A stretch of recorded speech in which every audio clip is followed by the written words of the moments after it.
بسم الله الرحمن الرحيم. طاسيم. تلك آيات الكتاب المبين، نتلو عليك من نبأ موسى وفرعون بالحق لقوم يؤمنون. إن فرعون علا في الأرض وجعل أهلها شيعا يستضعف طائفة منهم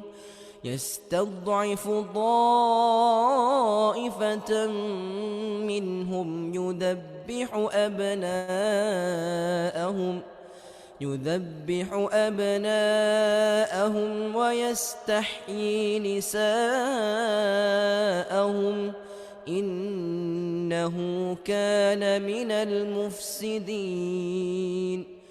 ونريد أن نمن على الذين استضعفوا في الأرض ونجعلهم أئمة ونجعلهم الوارثين، ونمكن لهم في الأرض ونري فرعون وهامان وجنودهما منهم ما كانوا يحذرون. وأوحينا إلى أم موسى أن أرضعيه، فإذا خفت عليه فألقيه في اليم ولا تخافي ولا تحزني، إنا رادوه إليك وجاعلوه من المرسلين. فالتقطه آل فرعون ليكون لهم عدوا وحزنا، إن فرعون وهامان وجنودهما كانوا خاطئين. وقالت امرأة فرعون قرة عين لي ولك، لا تقتلوه عسى أن ينفعنا أو نتخذه ولدا وهم لا يشعرون. وأصبح فؤاد أم موسى فارغا إن كادت لتبدي به لولا أن ربطنا على قلبها لتكون من المؤمنين. وقالت لأخته قصيه، فبصرت به عن جنب وهم لا يشعرون. وحرمنا عليه المراضع من قبل فقالت هل أدلكم على أهل بيت يكفلونه لكم وهم له ناصحون. فرددناه إلى أمه كي تقر عينها ولا تحزن ولتعلم أن وعد الله حق ولكن أكثرهم لا يعلمون. ولما بلغ أشده واستوى آتيناه حكما وعلما، وكذلك نجزي المحسنين. ودخل المدينة على حين غفلة من أهلها فوجد فيها رجلين يقتتلان هذا من شيعته وهذا من عدوه فاستغاثه الذي من شيعته على الذي من عدوه فوكزه موسى فقضى عليه قال هذا من عمل الشيطان إنه عدو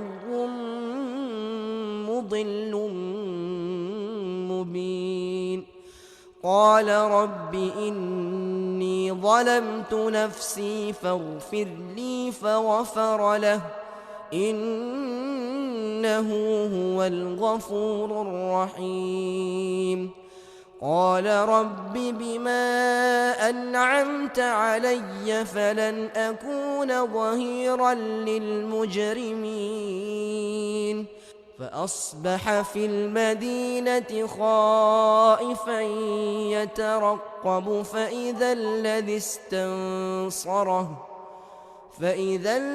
استنصره بالأمس يستصرخه قال له موسى إنك لغوي مبين فلما أن أراد أن يبطش بالذي هو عدو لهما قال يا موسى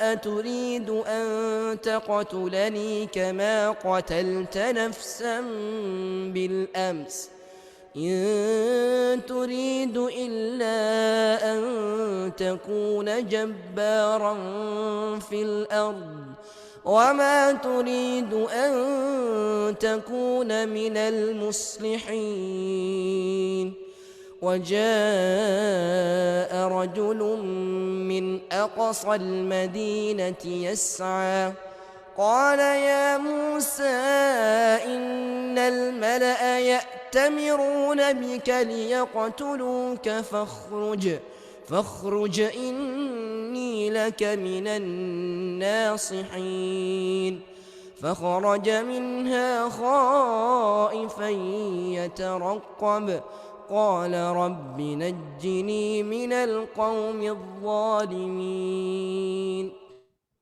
Bismillahirrahmanirrahim. Assalamualaikum warahmatullahi wabarakatuh.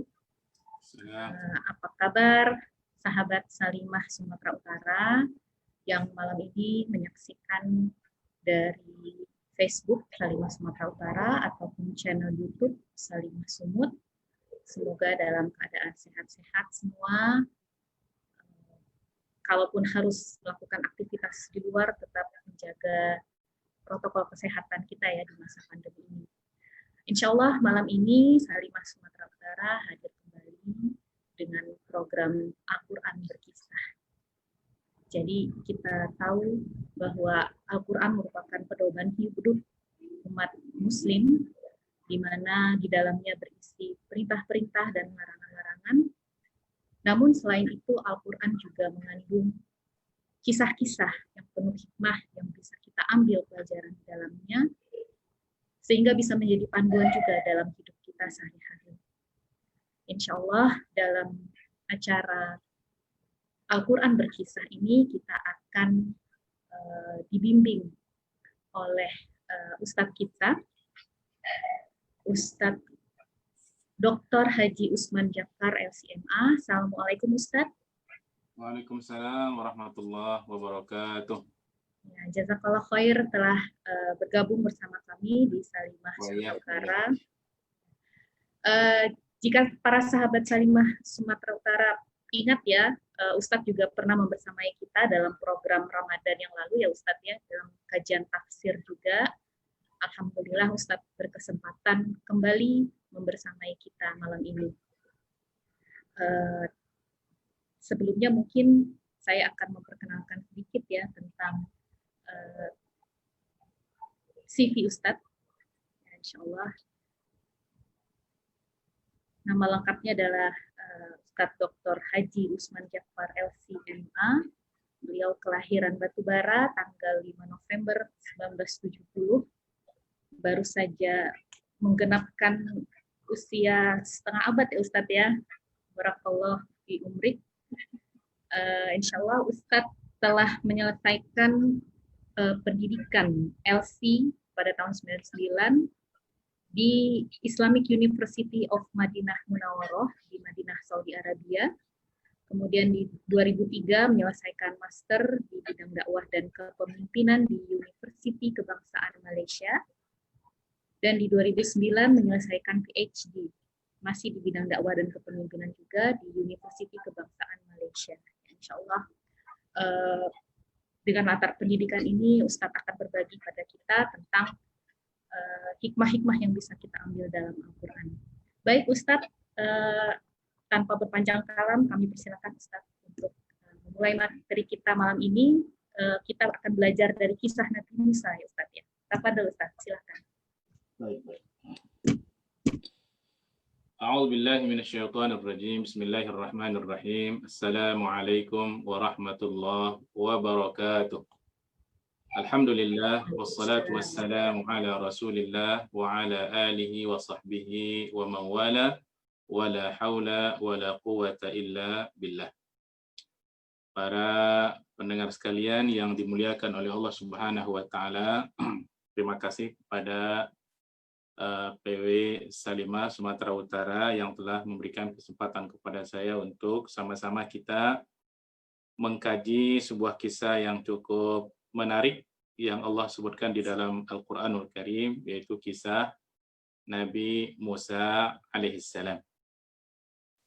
Sebagaimana kita ketahui bahwa Nabi yang paling banyak yang disebut Allah di dalam Al-Quran ini adalah Nabi Musa alaihissalam. Itu disebut oleh Allah sebanyak 136 kali. Ini menunjukkan bahwa betapa pentingnya kisah ini untuk kita ceritakan, karena banyak sekali pelajaran yang bisa kita ambil. Banyak ibrah, karena memang tujuan dari kisah yang disebutkan oleh Allah Subhanahu wa taala adalah bagaimana kita mampu mengambil ibrah, pelajaran dari kisah-kisah para nabi, terutama kisah Nabi Musa alaihissalam. Kalau Nabi Ibrahim itu disebut Allah sebanyak 69 kali ya. Kemudian Nabi Yusuf 58, Nabi Isa 55, Nabi Nuh 43, sampai yang paling sedikit itu adalah Nabi Idris 2 kali, Nabi Zulkifli 2 kali, Nabi Ilyasa itu 2 kali. Sekali lagi yang paling banyak itu adalah kisah Nabi Musa alaihissalam. Baik, kita muqaddimahi dengan menyebutkan silsilah Nabi Musa alaihissalam. Nabi Musa alaihissalam ini adalah anak dari Imran. Nama ibunya Yukabat atau Yohanes Bilzal. Ya, kira begitu disebutkan ya di dalam kitab sejarah. Kalau garis keturunan itu dari Nabi Adam, kemudian Syith, Anush, kemudian Qinan, Mihlail, Yarid, Idris, Nabi Idris, kemudian Matishalih, Lamak, Nabi Nuh, Sam, ini anak Nabi Nuh, kemudian Arfakhshad, Shalih, Abir, Falij, Rau, Sarus, Nahur, Tarakh, Ibrahim, Ishak, Yaqub, Dawi, Azar, Qahath, Imran, baru kemudian Nabi Musa alaihissalam. Usia beliau itu 120 tahun. Tempat diutusnya adalah di Sinai, di negeri Mesir. Dia punya keturunan, ada 2 anak, yaitu Azir dan Jarshun, dari istrinya yang bernama Syafura. Ini adalah anak dari Nabi Syuaib alaihissalam.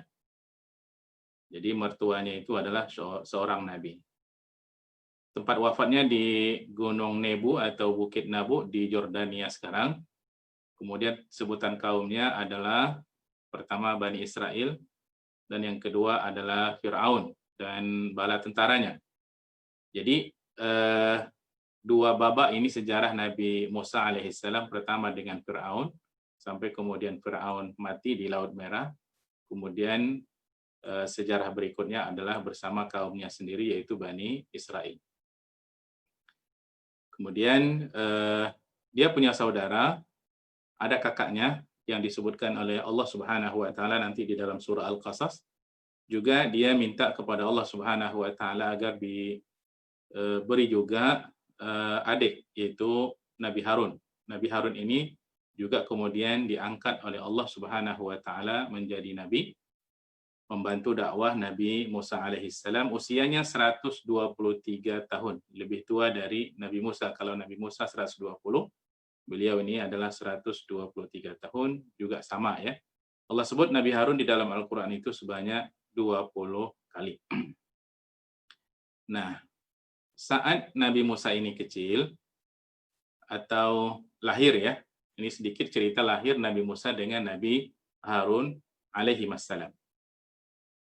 Itu kisahnya adalah diawali dari mimpi Fir'aun, di mana dia bermimpi bahwa ada cahaya itu masuk membakar rumah-rumah orang Kipti yang ada di Mesir. Semuanya habis terbakar, kecuali rumah orang-orang Bani Israel. Kemudian Fir'aun bertanya kepada ahli sihirnya. Dan biasanya para penguasa ketika itu selalu di-backup oleh para ahli sihir. Itu biasa ya, untuk melanggengkan kekuasaan perlu orang-orang seperti itu. Nah, kata ahli sihirnya, ini akan lahir ya keturunan dari Bani Israel yang akan melenyapkan kekuasaan. Nah, karena itulah kemudian Fir'aun itu membuat kebijakan bahwa setiap laki-laki yang lahir pada masa itu harus dibunuh. Nah, para ahli sejarah mengungkapkan Firaun ini kan sebetulnya gelar dari Raja Mesir. Kalau di Afrika itu gelarnya adalah Najasyi, gelar raja. Kalau di Romawi itu adalah Kaisar, Kaisar Romawi. Kalau di Persia itu adalah Kisra. Dan di Mesir itu dikasih gelar dengan Fir'aun. Nah, kata ahli sejarah, Fir'aun zaman Nabi Musa ini itu lebih kejam, lebih dahsyat, lebih zalim dari Fir'aun yang ada pada zaman Nabi Yusuf alaihissalam. Karena memang Fir'aun zaman Nabi Yusuf itu ada juga, karena itu nama gelar ya. Nah, ada yang mengatakan bahwa Fir'aun zaman Nabi Musa ini adalah Ramses yang kelima, dan itu sangat kejam. Kekejaman itu Allah ceritakan di dalam Al-Quran, di mana dia membuat kebijakan setiap bayi yang lahir dari kalangan Bani Israel itu harus dibunuh. Kenapa? Karena dilandasi oleh takbir mimpi yang dikatakan oleh ahli sihirnya akan lahir seorang bayi dari kalangan Bani Israel yang akan melenyapkan kekuasaannya. Nah, bagaimana dengan Nabi Harun yang sesungguhnya selisih usianya tidak begitu jauh, 123 dengan 120. Kenapa Nabi Harun ini bisa selamat? Nah, diceritakan juga oleh ahli sejarah, ketika kebijakan pembunuhan bayi laki-laki yang lahir dari kalangan Bani Israel itu dilakukan oleh Fir'aun di masa-masa awal mimpinya, di zaman itulah Nabi Musa lahir. Kita akan ceritakan bagaimana Allah kemudian menyelamatkan Nabi Musa dari rencana jahat itu. Nah, setelah berlangsung beberapa lama kebijakan, banyak yang dibunuh dari kalangan Bani Israel, setiap bayi yang lahir. Lalu kata orang-orang dekat VIP ya dari Firaun ini, wahai Firaun, kalau kebijakan ini terus kita lakukan, ya ini akan habis keturunan dari Bani Israel. Nah, kalau mereka habis, siapa yang kemudian akan bekerja di ladang-ladang kita? Ya, kerja-kerja berat itu siapa yang akan mengerjakan? Kita orang-orang Kipti ini ya tidak akan mampu untuk mengerjakan itu. Jadi karena memang orang-orang Bani Israel ini adalah para pekerja kasar di negeri Mesir, mereka dianggap second class, ya. Dan kita lihat nanti juga di dalam Al-Quran disebutkan oleh Allah Subhanahu wa taala yastad'ifuna ta'ifatan minhum yudhabbihu abna'ahum wa yastahyi nisa'ahum. Nah, yastad'if itu adalah menzalimi satu golongan, yaitu golongan Bani Israel. Akhirnya Firaun mikir juga dia, ya kalau begitu katanya kita buat sekarang kebijakannya begini. Setahun kita bunuh, tahun berikutnya ya kita nggak usah bunuh. Nanti tahun berikutnya kita bunuh lagi. Nah, lahirlah Nabi Harun itu di zaman di mana tidak ada kebijakan untuk dibunuh bayi yang lahir dari kalangan Bani Israel. Nah, itu sebagai mukaddimah kelahiran Nabi Musa dan Nabi Harun alaihima assalam. Nah, berikutnya para Bapak dan Ibu sekalian, kita mulai saja kisah Nabi Musa kecil ini. Dan ini sangat menarik ketika Allah Subhanahu wa taala menjelaskan agak lengkap di dalam surah Al-Qasas, ya. Sampai nanti Nabi Musa itu mau dibunuh dan Nabi Musa akhirnya meninggalkan negeri Mesir menuju Madian. Hingga cerita nanti kemudian dia nikah dengan anak Nabi Syuaib dan kemudian ingin kembali ke Mesir. Dan di saat itulah kemudian Allah Subhanahu wa taala mengangkat beliau menjadi seorang nabi. Nah, itu nanti kita akan jelaskan kisah beliau di negeri Madian. Sekarang ini kita akan mengisahkan Nabi Musa kecil. Allah Subhanahu wa taala sebut secara detail di dalam surah Al-Qasas yang tadi sudah kita dengarkan tilawahannya. A'udzu billahi minasyaitonir rajim. Bismillahirrahmanirrahim. Tasin Mim. Tilka ayatul kitabil mubin natlu 'alaika min naba'i Musa. Allah Subhanahu wa taala menjelaskan di sini, kami akan ceritakan kata Allah, 'alaika kepadamu. Siapa kepadamu di sini adalah kepada Nabi Muhammad sallallahu alaihi wasallam. Min naba'i Musa, cerita tentang Nabi Musa alaihi salam. Wa Fir'auna, dan cerita tentang Fir'aun. Ini sekaligus disebut oleh Allah Subhanahu wa taala Musa dengan Fir'aun. Dan biasanya kalau kita lihat setiap nabi itu punya musuh, ya. Dan musuhnya biasanya itu adalah para penguasa, orang-orang yang punya kekuasaan. Contohnya seperti Nabi Ibrahim itu Namrud, ya. Kemudian kalau Nabi Musa itu adalah Fir'aun. Ya, kalau Nabi Muhammad SAW itu juga orang-orang yang punya kuasa di Mekah pada masa itu.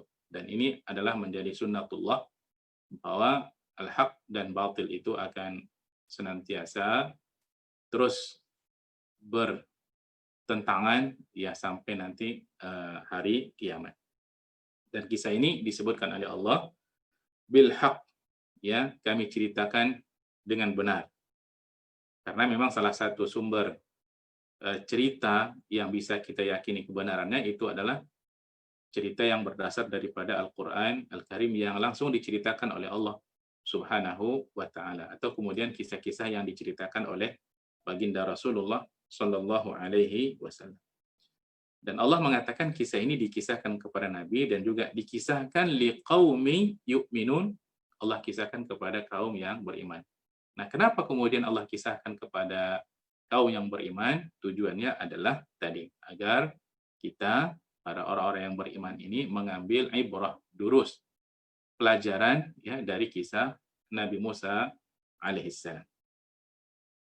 Kata Allah pada ayat berikutnya, inna fir'auna ala fil ardi. Ini sebuah masalah yang Allah sebut. Ya, sesungguhnya Fir'aun itu adalah ala. Ala di sini adalah tajabbara wa takabbara. Ini satu penyakit Fir'aun, dia berlaku sombong, dia berbuat sombong, takabur.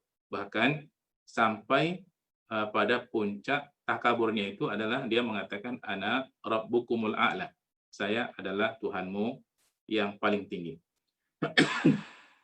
Tidak ada, kalau kita lihat ya di dalam sejarah, orang mengaku jadi Tuhan. Kalaupun ada, seperti kisah zaman Ashabul Ukhdud, itu ya ada juga ya. Tapi Firaun ini ya salah satunya yang disebutkan oleh Allah Subhanahu wa taala secara sharih, secara jelas di dalam Al-Qur'an, dia mengatakan ana rabbukumul a'la. Saya adalah Tuhanmu yang paling tinggi. Betapa dahsyat ya. Nah, kalau dia sudah mengaku menjadi Tuhan, tentu dosa-dosa yang lain itu pasti akan dilakukannya. Dan kita lihat di ayat berikutnya ya, wa ja'ala ahlaha syi'a. Dia menjadikan rakyatnya itu ya syia'an, dipecah belah. Jadi ada rakyat yang ditindas yaitu Bani Israel, ada rakyat yang dianak emaskan yaitu kalangan orang-orang Kipti.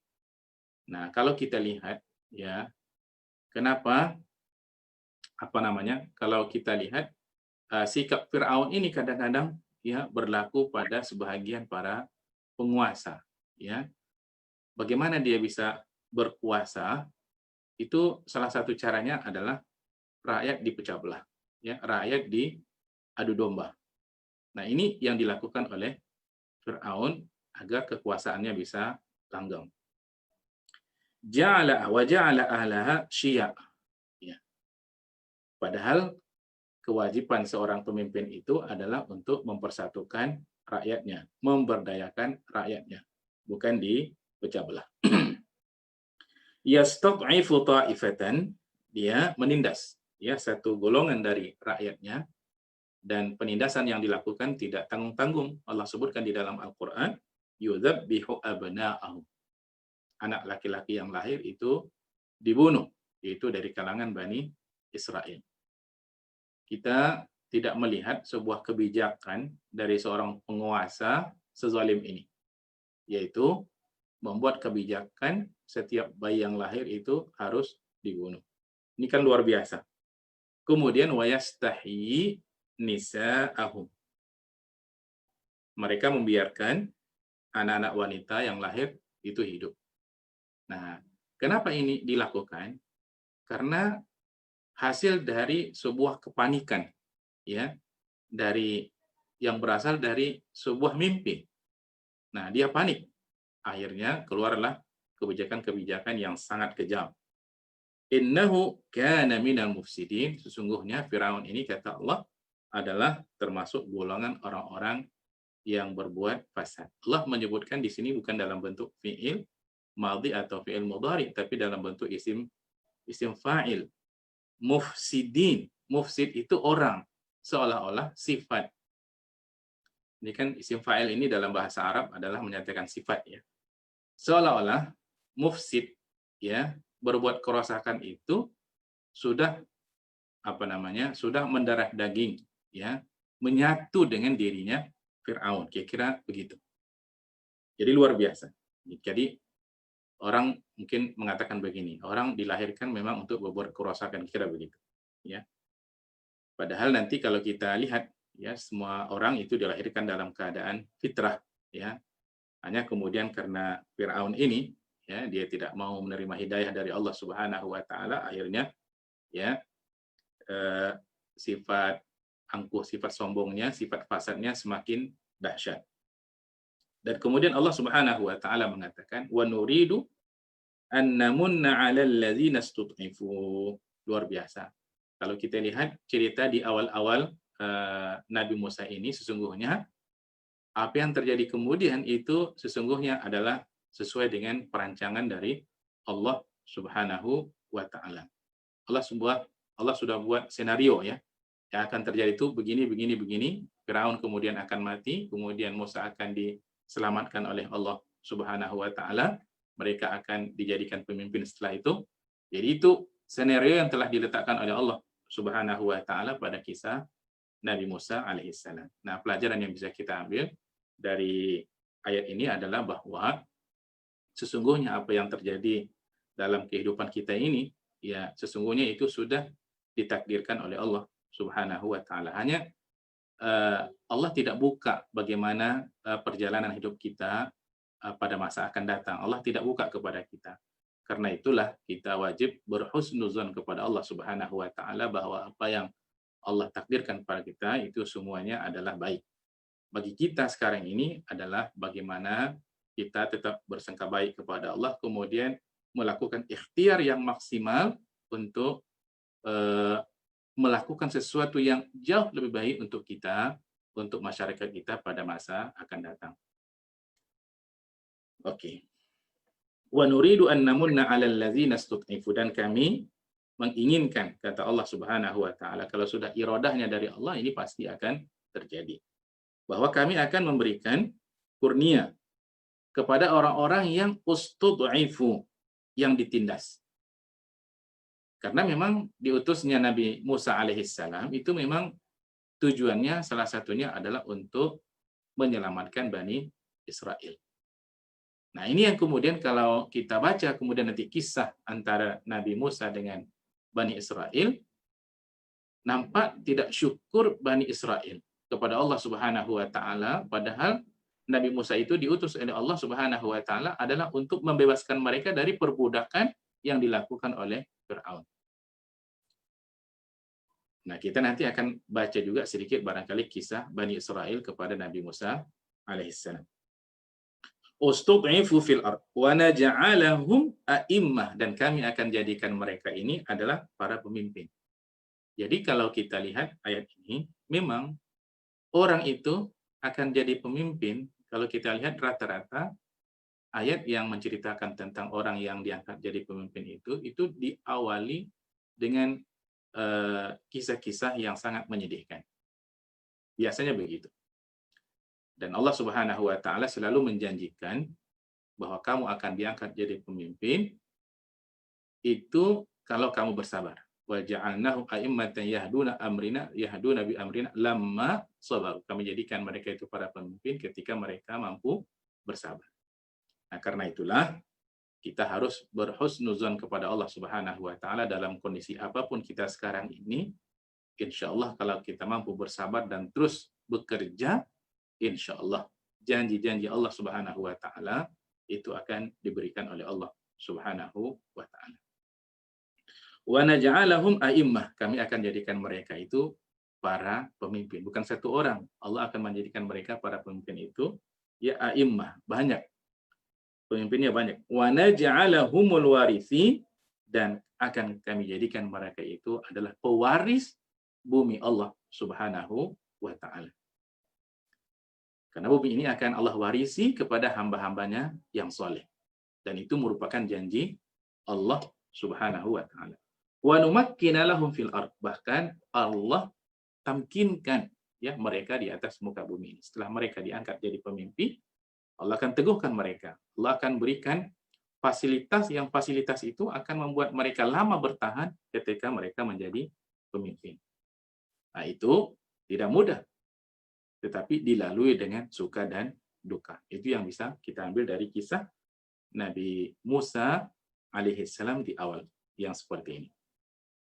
Wa numakkina lahum fil ardi wa nuriya fir'auna wa hamana wa junudahuma minhum ma kanu yahzarun. Dan apa yang tadi mereka khawatirkan, apa yang dikhawatirkan oleh Firaun, apa yang dikhawatirkan oleh Haman. Haman ini ya ini seorang arsitek ya, seorang ilmuwan. Jadi zaman Firaun ini bergabung kekuatan penguasa, kemudian kekuatan para orang pintar, ya, orang pintar tapi nggak benar, kira gitu. Selalu orang sebut di negeri kita ini banyak orang pintar, ya, yang nggak ada orang yang benar. Ya, yang kita perlukan orang pintar dan benar. Dan disokong oleh orang kayanya, yaitu Qarun. Ya, Qarun ini disebutkan nanti itu kunci gudang hartanya, beberapa orang kuat tidak mampu membawanya. Kunci gudang harta, bukan harta, kunci gudang hartanya, beberapa orang kuat tidak mampu membawanya. Ya, ini lebih dari orang kaya zaman sekarang ya. Bersatu ya memusuhi Nabi Musa alaihissalam. Nah, ini sejarah seperti ini akan berulang ya, orang pintar tapi nggak benar, para penguasa, para jutawan, orang kaya ini akan bersatu ya memusuhi kebenaran. Ini yang bisa kita ambil dari kisah Firaun.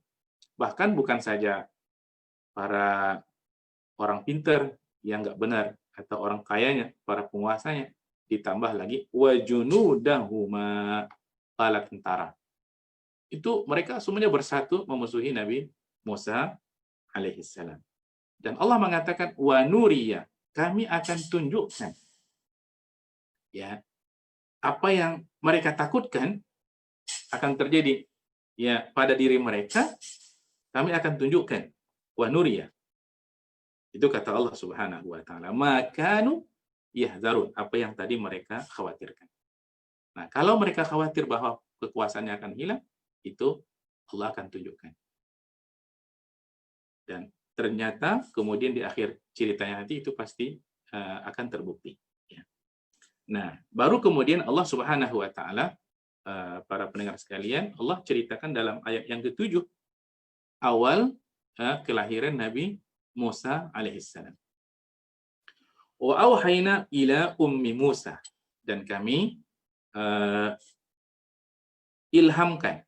Asal auhayna ini adalah wahyu. Wahyu tentu saja diturunkan kepada para nabi, dan wanita itu tidak ada nabi ya. Karena itu auhayna di sini adalah kami ilhamkan. Ila ummi Musa, kepada ibu Nabi Musa alaihissalam, an ardi'ihi, untuk agar dia menyusukan Nabi Musa alaihissalam. Jadi begitu lahir, Allah perintahkan susukan dulu. Nah, ini penting ya dalam hal kesehatan seorang bayi, ya, seorang bayi yang lahir itu harus mendapatkan susu pertama dari seorang ibu. Jadi luar biasa. Jadi dari ayat ini dapat kita ambil pelajaran betapa susu pertama itu ya sangat penting bagi kesehatan anak. An ardi'i, susukan dulu. Sama seperti Nabi Muhammad SAW, ketika beliau lahir, yang pertama sekali menyusukannya itu adalah ibunya sendiri, ya, baru Halimah As-Sa'diyah, baru Suwaibah, dan kemudian Halimah As-Sa'diyah. Nah, kenapa kemudian ada ibu susu itu nanti kisahnya di dalam sirah Rasulullah Sallallahu Alaihi Wasallam. Nah, karena suasana kebijakan Firaun waktu itu, ya, tentu ibunya khawatir kalau kemudian Nabi Musa ini disusukan, nanti akan ketahuan ya bahwa dia punya seorang bayi laki-laki yang baru lahir, pasti akan dibunuh. Maka Allah Subhanahu wa taala kemudian mengatakan, fa idza khifti alaihi, jika kamu khawatir, kamu takut, ya, udah fa'alqihi fil yammi, hanyutkan ke sungai. Masya Allah, ya, luar biasa. Ibu mana yang mampu, ya, yang sanggup menghanyutkan anaknya ke sungai yang dia tidak tahu ya apakah anaknya akan selamat atau tidak. Yang jelas kalau sudah dihanyutkan ke sungai tentu akan dibawa oleh air, ya, akan hanyut, ya, kita tidak tahu akan pergi kemana anak itu. Tapi ini sesungguhnya adalah perintah dari Allah Subhanahu wa taala.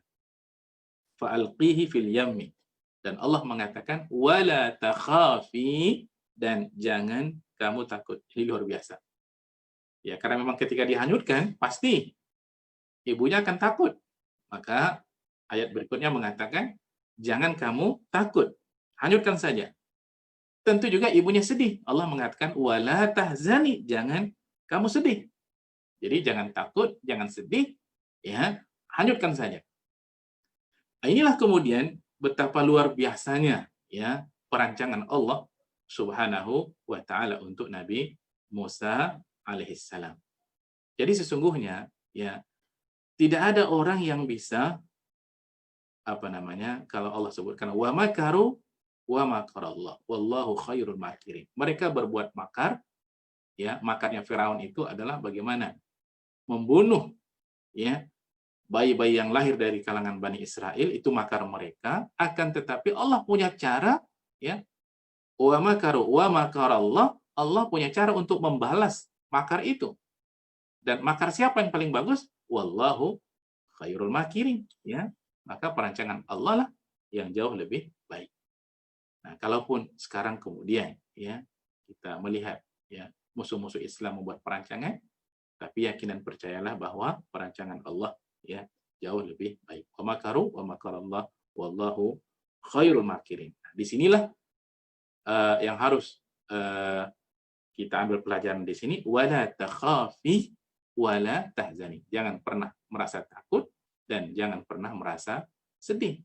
Orang kalau sudah ada rasa takutnya, rasa khawatirnya, membuat dia tidak akan kemudian bisa melakukan apa-apa. Kalau orang sudah terlalu dirundung rasa sedih yang sangat luar biasa, ya akhirnya badannya tidak bisa bergerak. Makanya Allah mengatakan wala takhafi wala tahzani. Nah, Allah kemudian memperkuat lagi, ya. Inna radduhu ilaiki, masya Allah. Sungguhnya kami, kata Allah Subhanahu wa taala, dan di sini Allah menyebut kami. Padahal Allah itu tidak berbilang, ya, menunjukkan litta'zim, keagungan Allah Subhanahu wa taala. Radduhu, akan mengembalikan dia ilaiki, kepadamu. Nggak terbayang dalam pikiran Nabi, nggak terbayang dalam pikiran ibu Nabi Musa. Bagaimana mungkin Nabi Musa itu yang masih kecil itu akan bisa kembali kepada dia? Tapi begitulah Allah Subhanahu wa taala mengatakan inna radduhu, kami akan kembalikan Musa kecil itu ilaiki, kepadamu. Wa ja'iluhu minal mursalin. Allahu akbar. Dan kami akan jadikan dia. Jadi radduhu itu dalam masa yang dekat, ya. Hanyutkan saja, dia akan kembali kepadamu, ya.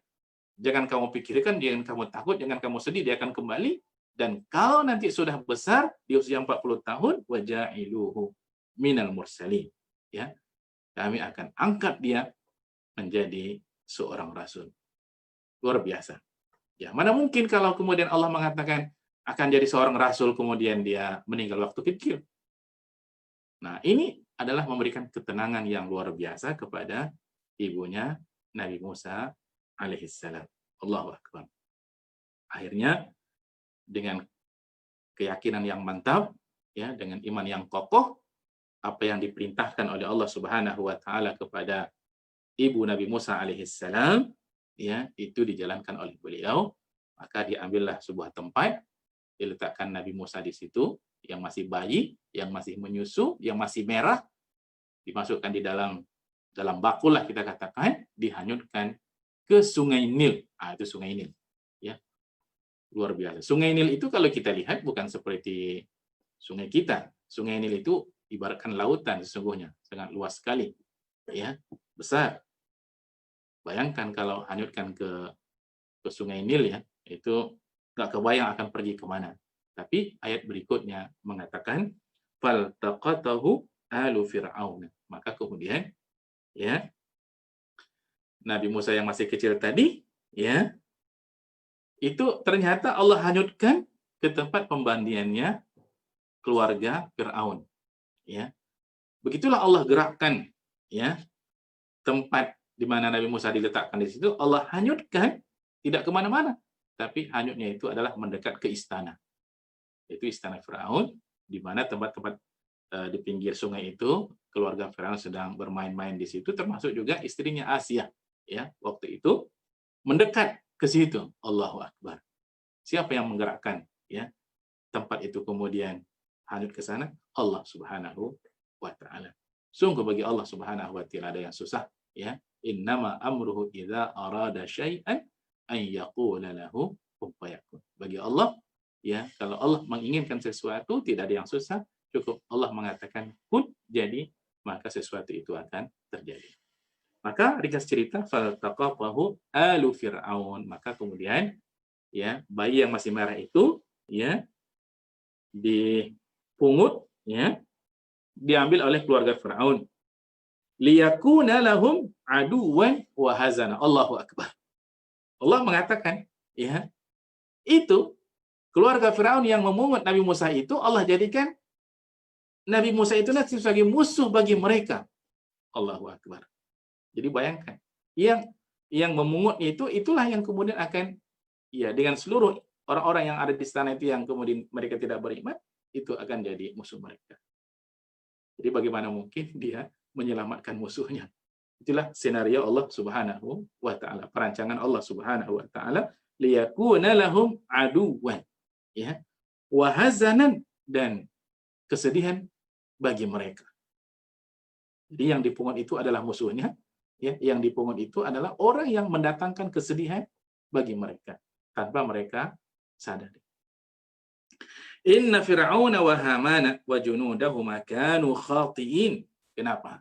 Ya, karena Firaun, Haman dan tentaranya ini ya, mereka adalah orang-orang yang banyak melakukan kesalahan. Nah, tujuannya kenapa Nabi Musa dibuat Allah seperti itu adalah untuk melenyapkan ya Firaun dan seluruh bala tentaranya. Nah, kisah berikutnya disebutkan, ini kisah sangat detail Allah sebutkan dalam surah Al-Qasas ini, bagaimana kemudian Allah menceritakan Nabi Musa itu diselamatkan oleh Allah Subhanahu wa taala. Wa qalat imra'atu Fir'aun, berkatalah istri Firaun. Nah, ini luar biasa ya. Jadi yang berkata itu, yang mengeluarkan pendapat, yang ngasih pendapat agar Nabi Musa itu jangan dibunuh, itu adalah istri raja. Nah, disinilah kekuatan seorang wanita. Jadi tidak tanggung-tanggung ya. Laki-laki biasanya di hadapan wanita itu hatinya luluh. Nah, ini bukti. Firaun, walaupun disebutkan oleh Allah Subhanahu wa taala ala fil ard, ya, merasa hebat di atas muka bumi ini, bahkan mengaku jadi Tuhan, itu ternyata luluh hatinya kalau sudah berhadapan dengan seorang wanita. Nah, karena itu ya, wanita itu punya peran yang sangat luar biasa di dalam dakwah. Ya. Wa qalat imra'atu Fir'aun, berkatalah istri Fir'aun. Nah, istri Fir'aun ini ya beriman kepada Allah Subhanahu wa taala. Allah kisahkan ya dalam surah At-Tahrim ayat 10. Bahkan Allah buat sebuah perumpamaan seorang wanita. Daraballahu mathalan lil ladzina kafaru imra'ata Nuhin wa imra'ata Lut. Itu wanita yang yang kufur kepada Allah, istri Nabi Lut dan istri daripada Nabi Nuh.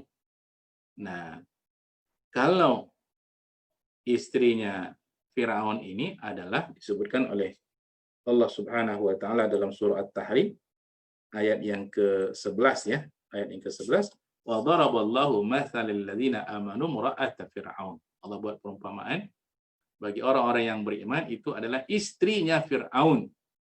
Idz qalat rabbi ibni li 'indaka baitan fil jannah. Ya Allah, ya, bangunkan untuk saya sebuah rumah di dalam surga. Ini istri Fir'aun. Wa najjini min fir'auna wa 'amalihi wa najjini minal qaumidz zalimin, dan selamatkan aku dari Fir'aun. Jadi seorang istri berlindung dari kejahatan seorang suami, ya. Wa najjini minal qaumidz zalimin. Nah, ini pelajaran juga ya tentang keluarga. Ada keluarga istrinya Salihah, suaminya Fir'aun. Ada sebuah keluarga suaminya Nabi, istrinya kufur kepada Allah Subhanahu wa taala, seperti istri Nabi Lut dan istri Nabi Nuh alaihi wassalam, ya. Ada sebuah keluarga ya, suami istri jadi musuh Allah Subhanahu wa taala, musuh Rasulullah sallallahu alaihi wasallam, yaitu Abu Lahab dan istrinya, ya. Walaupun dua anaknya masuk Islam, satu yang kufur kepada Allah Subhanahu wa taala. Dan ada sebuah keluarga yang ideal, itu adalah keluarga Nabi Ibrahim alaihissalam, suami seorang nabi, ya. Istrinya adalah wanita solehah, dan anaknya juga Ismail adalah seorang nabi. Nah, ini sebuah contoh ya, semoga keluarga kita dijadikan seperti keluarga orang-orang yang soleh ya kepada Allah Subhanahu wa taala. Baik, kita teruskan. Wa qalat imra'atu Fir'aun qurratu 'ainil li walak. Ini anak akan menjadi qurratu 'ainin ya. Itu kalau dipandang itu akan menyenangkan kita. Nah, kenapa ini disebut oleh Asia? Karena memang takdir Allah Subhanahu wa taala, Allah jadikan Asia itu tidak punya anak. Akhirnya Firaun setuju bahwa dipungutlah Nabi Musa ini untuk dijadikan qurratu ainin, sebagai penyejuk hati mereka. La taqtuluhu, jangan kalian bunuh. Nah, usulan inilah yang kemudian disetujui oleh Firaun. Itu yang kita katakan bahwa Firaun ini luluh ya di hadapan hati seorang istri. Asa an yanfa'ana. Bisa jadi kata Asia, anak ini akan mendatangkan manfaat untuk kita. Au nattakhidahu walada, kita angkat jadi anak angkat. Wahum la yash'urun, padahal mereka tidak menyadari. Itulah yang kemudian yang akan melenyapkan kekuasaan Firaun. Nah, cerita berikutnya ya, begitu anak sudah di tangan Asia ya. Nah, kemudian ini anak kan lapar, menangis. Siapa yang akan menyusukan anak ini? Nah, Allah tadi sudah menjanjikan kepada ibunya Nabi Musa alaihissalam, anak ini akan kembali kepadamu. Nah, ayat berikutnya menerangkan wa asbaha fuadu ummi Musa faridha. Ya. Luar biasa ungkapan Allah Subhanahu wa taala ya. Dan itu hati ibunya Nabi Musa itu kosong. Kosong ini bayangkan orang yang anak sudah dihanyutkan, kemudian ditangkap oleh orang yang ada di istana ya. Karena itu diikuti oleh kakaknya Nabi Musa alaihissalam, ini udah nggak ada harapan lagi. Jadi kalau orang yang sudah hatinya kosong itu, kira-kira orang yang semacam kita katakan putus harapan, mungkin itu tidak akan terjadi pada ibunya Nabi Musa alaihissalam. Jadi bayangkan ungkapan Allah disebut di sini adalah fuadu ummi Musa faridha. Ya semacam nggak ada harapan lagi. Kira begitulah. Ya, bayangkan sampai kepada puncaknya. Ya, hampir saja Allah sebutkan ya in kadat la tubdi bihi, hampir saja ya ibunya Nabi Musa itu menjerit dan mengatakan itu anakku.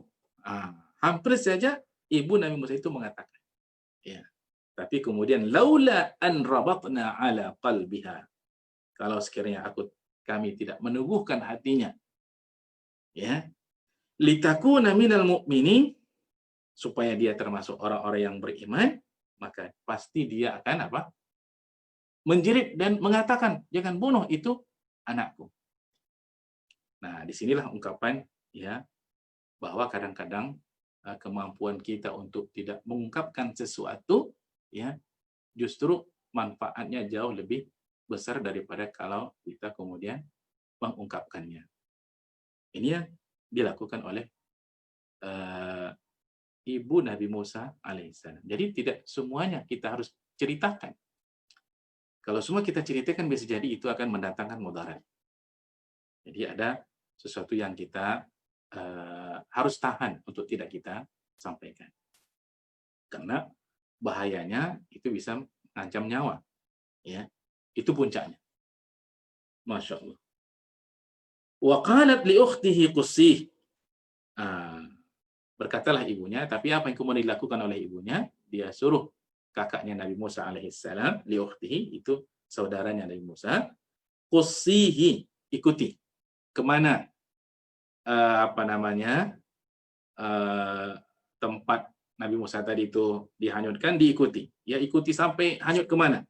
Fabasurat bihi an junubin, itu dilihat dari jauh oleh kakaknya Nabi Musa kemana perginya. Wahum la yash'urun, ya, padahal orang di istana itu ya mereka tidak mengetahui bahwa semuanya itu adalah sesuai dengan perancangan Allah Subhanahu wa taala.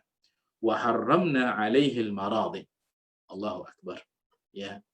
Jadi Nabi Musa itu tidak pernah menyusu kepada wanita lain yang tidak jelas apa yang dimakan oleh wanita itu ya, kecuali kepada ibunya sendiri. Allahu akbar. Jadi bayangkan Firaun ini walaupun kekuasaannya cukup besar ya, mata-mata ada di mana-mana ya, tapi dia tidak bisa selamat dari perancangan Allah Subhanahu wa taala. Wa harramna 'alaihi al-maradhi. Kami haramkan, kata Allah, Nabi Musa itu menyusu kepada perempuan-perempuan lain yang tidak jelas ya. Min qablu faqalat, dan ketika diikuti oleh kakaknya Nabi Musa dan ketemu dengan orang istana, faqalat, tentu mereka sedang mencari siapa akan menyusukan anak ini ya. Hal adullukum ala ahli baitin, kata kakaknya Nabi Musa, Mau nggak aku tunjukkan kepada sebuah keluarga yakfulunahu, yang bisa memelihara anak ini. Yakfulunahu lakum. Ya, dia memelihara untuk kalian. Nanti dia main-main ke istana, habis dia menyusu, bawa ke istana, nanti kalau menyusu kasih sama ibunya, ya, bawa ke istana. Wahum lahu nasihun, ya, dan mereka kepadanya berlaku jujur. Okelah, ambillah anak ini. Carilah wanita yang bisa menyusukan anak ini, ya, habis menyusu nanti bawa ke istana, habis menyusu bawa ke istana. Dan begitulah Nabi Musa itu besar, ya. Faradadnahu ila ummihi. Allahu akbar, ya. Bayangkan itu jaraknya tidak begitu lama, tidak begitu jauh. Begitu dihanyutkan, hanyut kemudian diambil, ya mungkin kalau kita ceritakan dalam 1 hari lah, ya. Tidak berapa lama. Balik lagi kepada ibunya. Bayangkan. Paginya mereka ingin membunuh Nabi Musa alaihissalam, sorenya Musa itu sudah kembali kepada ibunya kembali, ya. Dia menyusul sekarang kepada ibunya, itu adalah atas dasar rekomendasi orang-orang istana. Tidak ada yang bisa mengganggu Musa. Kenapa? Karena sudah ada rekomendasi dari istana bahwa anak ini harus disusukan, harus dibesarkan. Nah, kan berbeda kalau tadi tidak mendapatkan rekomendasi dari istana. Allahu akbar. Inilah perancangan Allah Subhanahu wa taala. Faradadnahu ila ummihi kay taqarra 'ainuha, agar ibunya kemudian merasa tentram dan merasa tenang. Jelas, ya. Wala tahzan, dan dia sudah tidak bersedih lagi. Ini fitrah manusia.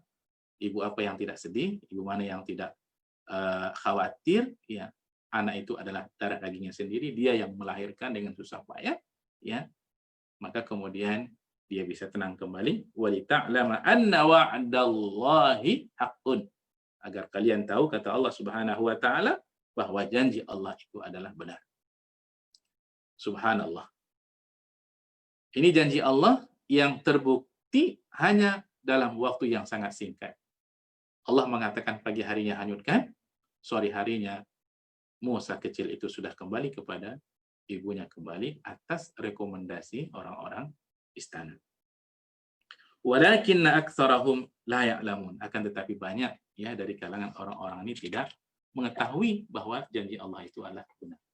Nah, kalau Allah menjanjikan sesuatu sudah terbukti, ya, hanya dalam waktu yang sangat singkat, kita katakan dalam 1 hari, maka begitulah janji Allah Subhanahu wa taala yang ada di dalam Al-Qur'an, baik janji Allah di atas muka bumi ini, itu pasti akan dibuktikan oleh Allah Subhanahu wa taala. Jika orang itu mampu bersabar, Allah akan angkat jadi dia pemimpin, ya. Jika dia terus berikhtiar dan berusaha, Allah akan berikan, ya, Allah akan tolong dia. Apalagi nanti janji Allah nanti di akhirat. Walamma balagha ashuddahu. Ini sudah selesai cerita bahagian pertama. Yaitu Nabi Musa alaihissalam masa kecil, ya, sampai kemudian dia besar. Nah, sebetulnya ada kisah di sini ketika dia berada di istana, ya, 1 hari karena hidupnya di istana, nanti diungkap oleh Firaun, ya, karena dia dibesarkan di istana. Nabi Musa sudah diangkat jadi rasul, nanti dakwah kepada Firaun, itu diungkap kembali, Musa, kamu lupa siapa yang besarkan kamu? Saya ini punya jasa membesarkan kamu, besar di istana. Nah, 1 hari ketika Nabi Musa itu masih bayi, ya, masih kecil, itu digendong-gendong oleh Firaun, ya, digendong-gendong, tiba-tiba Nabi Musa itu memegang janggut Firaun dan disentakkan begitu, ya. Nah, sentakan bayi itu kalau bayi kita lah, ya, berapalah kekuatannya, ya. Tapi ini begitu dipegang oleh Nabi Musa yang masih kecil tadi, ya, janggut Firaun disentakkan begitu, itu rasa-rasanya janggut itu hampir tercabut, kira begitu, ya. Karena memang Nabi Musa ini diberikan kekuatan yang sangat luar biasa oleh Allah Subhanahu wa taala, ya. Nah, kalau kita membaca kisah kekuatan Nabi Musa, ya, itu pernah Nabi Musa itu menampar malaikat. ya, ditamparnya malaikat. Ini hadisnya Bukhari Muslim sahih ya, sampai kedua mata malaikat itu keluar. Bayangkan ya.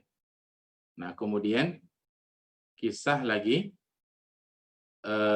ketika ini ya, kisah ketika dia membantu anaknya Nabi Syuaib ya, ngasih makan hewan ya, ngasih minum hewan, yaitu ada batu besar yang kemudian dipindahkan oleh Nabi Musa alaihissalam, dan itu dilihat oleh dua anak Nabi Syuaib.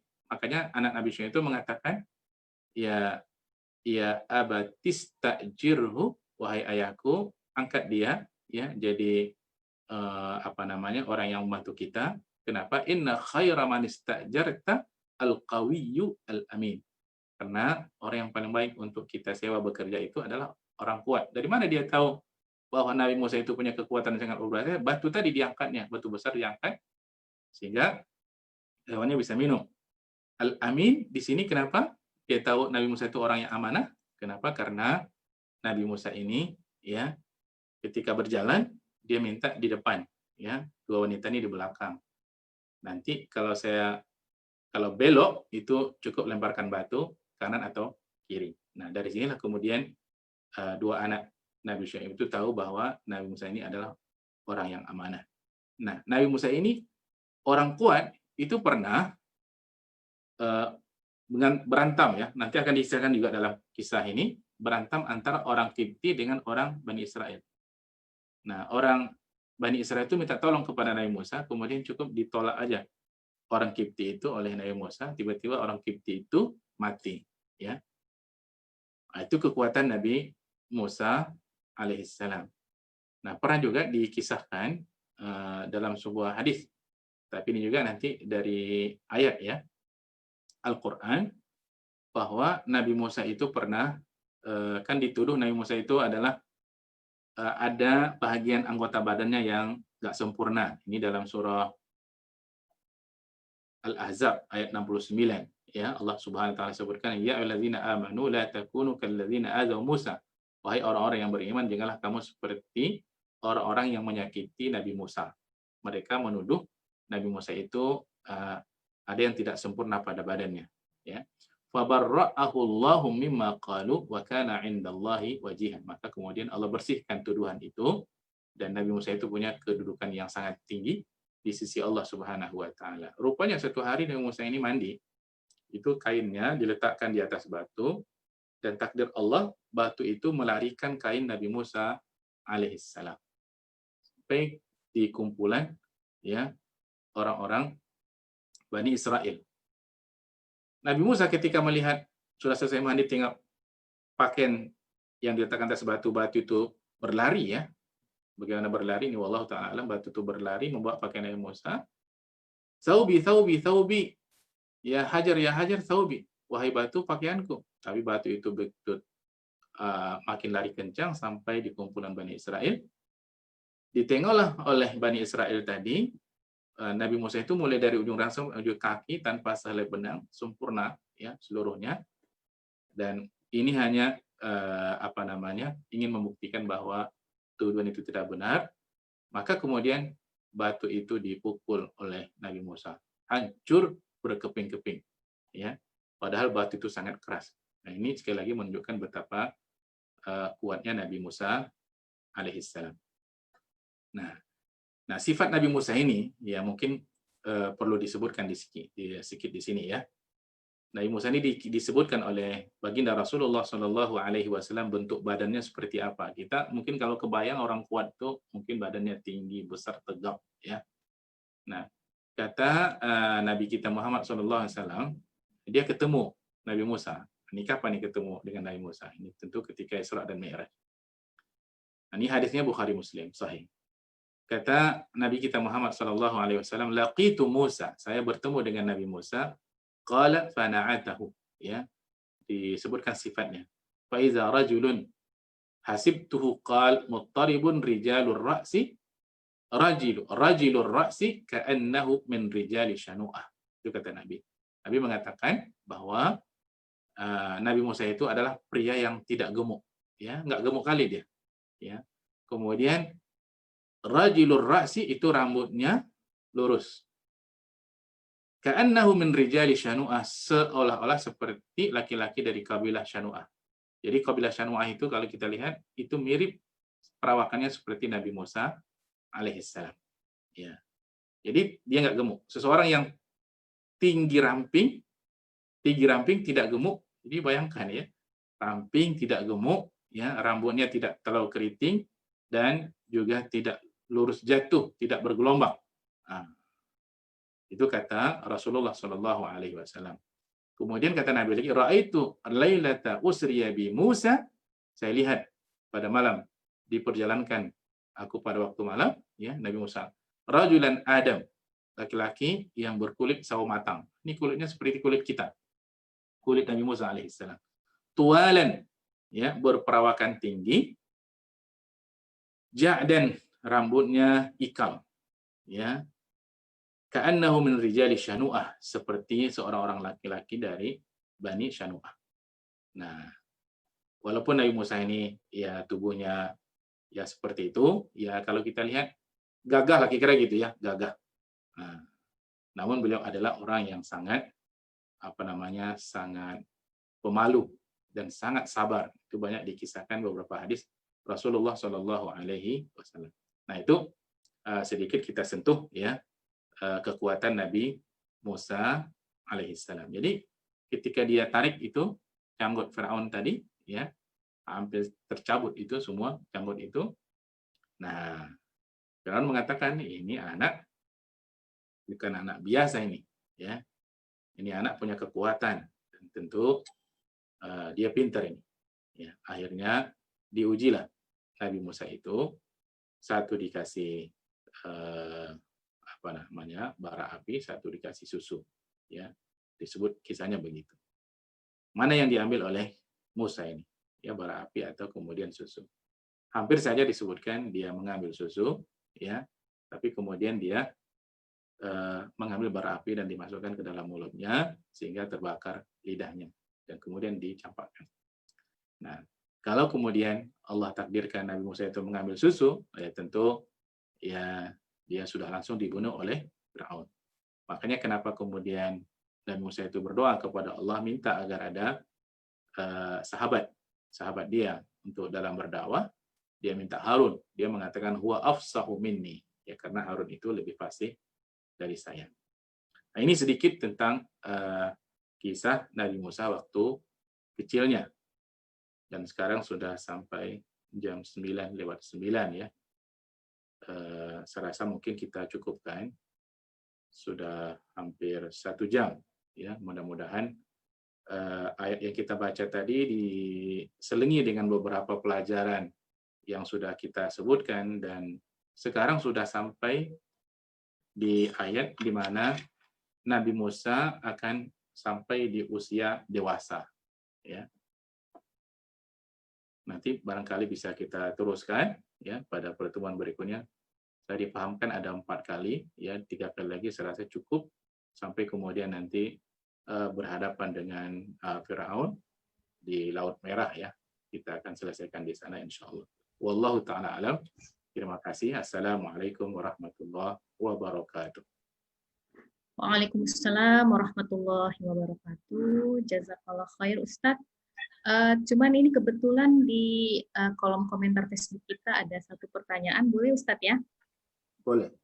Oke, jadi ini pertanyaan dari salah seorang sahabat Salimah ya, Bu Neneng Hadiati. Ustadz, menyikapi kondisi sekarang, banyak masyarakat yang sudah apatis terhadap para pemimpin di negeri ini. Seakan-akan dengan cara apapun berjuang, hasilnya akan sama. Seakan-akan yang lemah itu akan terus kalah dan hasilnya sama saja. Sehingga sikap pragmatis dan bodoh amat ya, bahkan dalam peristiwa pesta demokrasi pun yang akan menentukan kebijakan kehidupan masyarakat selanjutnya, cenderung mereka sudah malas, bahkan alergi. Nah, bagaimana cara kita membangunkan sikap patriotisme serta rasa optimis terhadap masa depan dalam kondisi ketika begitu banyak kezoliman yang terjadi seperti saat ini, Ustaz. Iya. Hadis baginda Rasulullah Shallallahu Alaihi Wasallam, la tazalu ta'ifatun, ya pasti ada di setiap zaman ini satu ta'ifah, ya ta'ifah yang senantiasa berjuang untuk menegakkan kebenaran. Jadi pernah ditanyakan ke saya, ya masa-masa sosialisasi, ya Ustadz, ya sekarang sama aja ini, ya dulu berjanji-janji juga begini, ya kan? Ternyata tidak, ya. Saya katakan kalau ada katakan 10.000 orang, ya 10.000 orang, katakan begitu. Saya tanya, apa Ibu yakin semua yang 10.000 ini jelek semuanya? Ya. Kata mereka, enggak lah, pasti ada yang baiknya. Ya, kalau jelek semuanya, ya ini sudah kiamat. Karena kiamat itu akan terjadi ya ketika orang sudah semuanya jelek, ya semuanya kufur kepada Allah Subhanahu Wa Taala. Dan insya Allah ya sekarang ini masih ada, ya. Orang-orang baik itu masih ada, orang-orang soleh itu masih ada. Karena itu dilarang di dalam agama kita putus asa. La taqnatu mir rahmatillah. Jangan pernah kita putus asa dari rahmat Allah Subhanahu wa Ta'ala. Insya Allah, ya, kita terus berikhtiar dan berusaha untuk menghadirkan para pemimpin yang jujur, yang amanah, yang memperjuangkan nasib rakyat, yang berusaha untuk mewujudkan kemaslahatan ya bagi rakyat. Dan insya Allah itu masih ada. Karena kita dilarang untuk berputus asa. Dan orang soleh itu insya Allah masih ada. Cuma kita tidak bisa menunjuk, saya lah orang solehnya. Karena itu dilarang di dalam agama. Ya kan? La tuzakku anfusakum huwa a'lamu biman ittaqa. Jangan kamu anggap dirimu paling bersih. Karena Allah paling tahu siapa yang paling bertakwa kepada Allah Subhanahu wa Ta'ala. Tapi dalam keyakinan kita, insya Allah masih ada orang baik. Masih ada orang yang jujur, masih ada orang yang amanah, masih ada orang yang berusaha untuk mewujudkan kesolehan kalau insya Allah dia terpilih menjadi pemimpin di negeri ini. Apakah seorang wali kota, atau seorang gubernur, atau seorang presiden, atau juga anggota dewan, insya Allah ya masih ada orang-orang baik, masih ada. Dan itu keyakinan kita insya Allah. Wallahu ta'ala a'lam. Baik Ustaz, berarti memang harus terus kita berikan keyakinan ya Ustadz ya bahwa selama dunia ini berjalan berarti masih ada insya Allah orang-orang baik dan soleh yang akan memperjuangkan nilai-nilai kebaikan itu sendiri. Baik Ustadz. Insya Allah. Kemudian ini ada lagi pertanyaan Ustadz, tadi terkait dengan ayat ke-7 ya Ustadz ya dari surat Al-Qasas itu kan dikatakan dan kami ilhamkan kepada ibunya Musa. Jadi tadi Ustadz bilang itu seperti wahyu juga gitu, ilham kepada ibunya Musa. Itu kan berarti ibunya Musa itu kan bukan nabi, bukan rasul ya. Selama ini kita tahu bahwa wahyu itu diturunkan kepada nabi dan rasul. Selain ibunya Musa, apakah ada lagi Ustadz contoh manusia yang diberikan Imra'atu Imran, ya. Imra'atu Imran itu juga mendapatkan ilham dari Allah Subhanahu wa Ta'ala. Dan biasanya ya wanita-wanita termasuk juga Maryam kita tidak katakan dia mendapatkan wahyu, tapi dia mendapatkan ilham dari Allah Subhanahu wa Ta'ala. Dan biasanya orang-orang yang mendapatkan ilham dari Allah Subhanahu wa Ta'ala ini adalah para wanita yang salihah. Mereka adalah para wali-wali Allah Subhanahu wa Ta'ala insyaallah. Dan selepas mereka di setiap zaman akan ada insya Allah orang-orang yang menjadi wali Allah Subhanahu wa Ta'ala. Ala inna awliya Allahi la khawfun alaihim wa lahum yahzanun. Ketahuilah sungguhnya wali Allah itu tak ada rasa takut atas mereka dan tak ada rasa duka cita. Rasa takut pada masa akan datang, sedih pada masa yang lalu. Siapa mereka? Alladzina amanu wa kanu yattaqun. Mereka yang beriman kepada Allah dan bertakwa kepada Allah. Jadi wali itu adalah beriman dan bertakwa, baik laki ataupun perempuan. Tapi kalau rasul hanya laki-laki saja. Wallahu ta'ala a'lam. Baik Ustadz, mungkin untuk pertanyaan dari para sahabat Salimah sudah habis ya. Jadi insya Allah kita akan lanjutkan kembali pekan depan dengan kisah Nabi Musa sudah beranjak dewasa ya Ustadz ya? Iya, insya Allah. Ya baik, jadi sahabat Salimah, jangan lupa pekan depan insya Allah kita akan melanjutkan kembali program Al-Quran berkisah ini, melanjutkan dari ayat di surat Al-Qasas tadi ya, tentang kisah Nabi Musa di periode nanti dia beranjak dewasa. Sebelum acara ini ditutup, aku Ustadz agak iklan sebentar dari salah satu program Salimah juga. Silakan. Baik sahabat Salimah, insya Allah hari Ahad ya, hari Ahad pekan depan tanggal 29 November, Pimpinan Pusat Persaudaraan Muslimat PP Salimah akan mengadakan konser ya, konser melalui live streaming ya, dengan bintang utamanya Izzatul Islam ya. Jadi bagi sahabat Salimah yang mungkin sudah rindu ya mendengarkan nasyid-nasyid haroki ya untuk membangkitkan semangat kita, juga untuk sebagai bentuk kepedulian kita pada saudara-saudara kita di Palestina, silahkan bergabung untuk mengikuti live streaming konser ini ya. Insya Allah akan diadakan di tanggal 29 November di jam 8 malam sampai jam 10 insya Allah ya. Jadi di sini Izzatul Islam akan diiringi oleh Dwiki Darmawan dan Chess Symphony Orchestra dengan bintang tamu antara lain Fadli dari Padi Reborn, Anissa Rahman, Foka Farabi, Nafa, dan Ayah Irwan. Juga konser ini nanti akan turut dihadiri oleh Dr. Nawaf Takduri dari Ketua Persatuan Ulama Palestina di luar negeri, serta Haji Oke Setiadi, Presiden ASPAC. Jadi kepada sahabat Salimah yang berminat untuk ikut, silahkan mendaftar. Di flyer ini ada kontak person dan link untuk mendaftarnya. Jika mungkin kurang jelas, sahabat Salimah bisa melihat di media sosial ya, di FB Salimah Sumatera Utara ataupun di Instagram Salimah Sumatera Utara.